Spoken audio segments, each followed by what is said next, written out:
नमस्कार. Dale Carnegie यांचा how to win friends and influence people हं. हे नाव तर बहुतेक सगळ्यांनी ऐकलं असेल, हं. अनेकांनी वाचलंही असेल कदाचित. हो, नक्कीच. आज आपण काय करणार आहोत तर याच पुस्तकावर आधारित एका मराठी पुस्तक परीक्षणावर जरा सविस्तर बोलणार आहोत. हो, आणि आपल्याकडे हा एक छान आढावा आहे खरे तर, जो या पुस्तकाचा गाभा काय आहे, त्याची मांडणी कशी आहे, यावर नेमकेपणाने बोलतो. बरोबर. आणि मुख्य म्हणजे 1936चं पुस्तक ते आजही लोकांना इतकं का भावतं याचं सुद्धा एक चित्र या परीक्षणातून उभं राहतं. अगदी. आणि आपला उद्देश पण तोच आहे की हे परीक्षण काय म्हणतंय त्याच्या आधारे पुस्तकातले महत्वाचे विचार ते जरा समजून घेऊया. कारण इतकं जुनं पुस्तक असूनही ते आजही रेलेव्हंट कसं आहे हे बघायला हवं. खरे, या परीक्षणाचा मुख्य सूर बघितला ना तर तो आहे लोकांना जोडण्याबद्दल. बरोबर. म्हणजे संवाद कसा साधायचा, लोकांचा विश्वास कसा मिळवायचा, हो. किंवा समजा मतभेद झालेच तर ते कसे हाताळायचे, या सगळ्यांबद्दल. ओके. तर मग या परीक्षणात पुस्तकाचा मूळ विचार कसा मांडला आहे, म्हणजे कशावर जास्त फोकस आहे?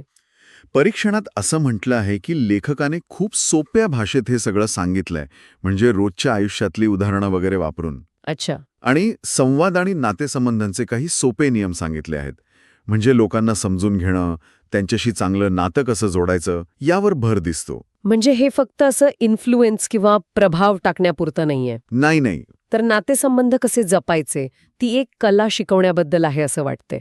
बरं, परीक्षणात कोणत्या मुख्य शिकवणी किंवा पॉइंट्स सांगितले आहेत? बरेच मुद्दे आहेत तसे, पण काही महत्वाचे म्हणजे एकतर दुसऱ्यांची थेट टीका करणं टाळा, त्याऐवजी त्यांना प्रोत्साहन कसं देता येईल ते बघा.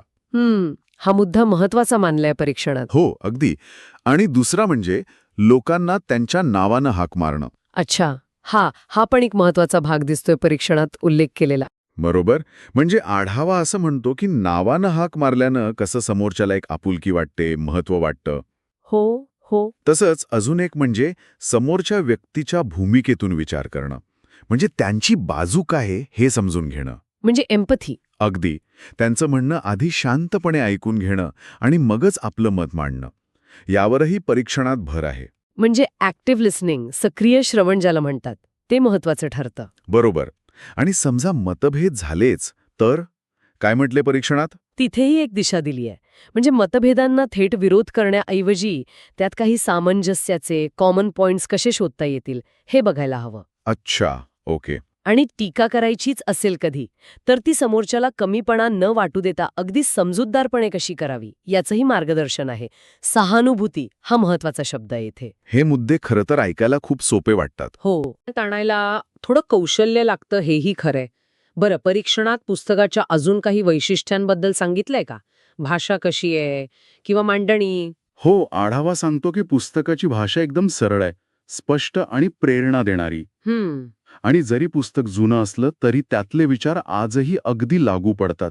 आणि महत्वाचं म्हणजे यशस्वी लोकांच्या आयुष्यातले किस्से, उदाहरणे दिली आहेत. हो, उदाहरणं असली की पटायला सोपं जातं. अगदी. त्यामुळे मुद्दे लगेच कनेक्ट होतात असं परीक्षणात म्हटलंय. आणि हे पुस्तक म्हणजे फक्त व्यावसायिक लोकांसाठी किंवा फक्त मोठ्यांसाठी असं नाही, तर अगदी विद्यार्थी कोणी याचा फायदा घेऊ शकतो असंही म्हटलंय का परीक्षणात? हो. ह्याची जी सर्वसमावेशकता आहे ना, ते या पुस्तकाचं मोठं बलस्थान आहे असं परीक्षण स्पष्टपणे मानतं. हे महत्वाचं आहे. आता थोडं आपण मूल्यांकनाकडे येऊया. म्हणजे परीक्षणामध्ये पुस्तकाच्या सकारात्मक बाजू काय सांगितलेत?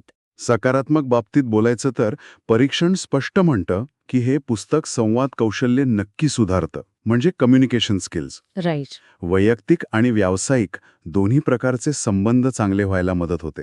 आणि ह्यात ज्या टिप्स दिल्यात ना त्या लगेच वापरता येण्यासारख्या आहेत, प्रॅक्टिकल आहेत. ओके. आणि काही मर्यादा किंवा नकारात्मक बाजू याचा काही उल्लेख आहे का परीक्षणात? काही समीक्षकांचं मत वगैरे? हो, त्याचाही आढावा घेतलाय. म्हणजे काही वाचकांना किंवा समीक्षकांना असं वाटू शकतं की यातले काही विचार किंवा उदाहरणं थोडी जुनाट झाली आहेत आता. अच्छा, काळाच्या ओघात थोडं जुनं वाटू शकतं. हो. आणि दुसरी गोष्ट म्हणजे यातले नियम जरी अगदी कॉमन सेन्स किंवा सामान्य वाटले तरी ते सातत्याने अंमलात आणणं ते अनेकांना चॅलेंजिंग वाटतं. हे अगदी मान्य करण्यासारखं आहे. सोप्या गोष्टी सातत्याने करणं खरंच कठीण असतं अनेकदा. बरोबर. तर ह्या सगळ्या चर्चेनंतर एकूण ह्या परीक्षणाचा निष्कर्ष काय म्हणता येईल? काय टेकअवे आहे? परीक्षण शेवटी असं म्हणतं की हे फक्त एक पुस्तक नाहीये, तर ती एक प्रकारची जीवनदृष्टी आहे. अच्छा. लोकांशी कसं जोडलं जावं, संवाद कसा चांगला करावा आणि महत्वाचं म्हणजे विश्वास कसा कमवावा हे शिकण्यासाठीची ही एक उत्तम सुरुवात ठरू शकते असं म्हटलंय. म्हणजे नात्यांचा पाया कसा मजबूत करायचा आणि तो टिकवायचा यावर लक्ष आहे. अगदी. आणि याच विचारातून एक शेवटचा मुद्दा मनात येतो की हे पुस्तक लोकांना जिंकण्याबद्दल आणि प्रभाव टाकण्याबद्दल आहे असं जे म्हटलं जातं ना, मग आजच्या जगात जिथे अनेकदा हेच तंत्र फक्त स्वतःच्या फायद्यासाठी वापरला जाऊ शकतो, म्हणजे इतरांना मॅनिप्युलेट करण्यासाठी, हो, ही शक्यता आहे. तर मग ह्या कौशल्यांचा धोरणी वापर आणि खरी प्रामाणिक मैत्री किंवा संबंध यातला समतोल कसा साधायचा, हा खरंच एक विचार करण्यासारखा प्रश्न नाही का?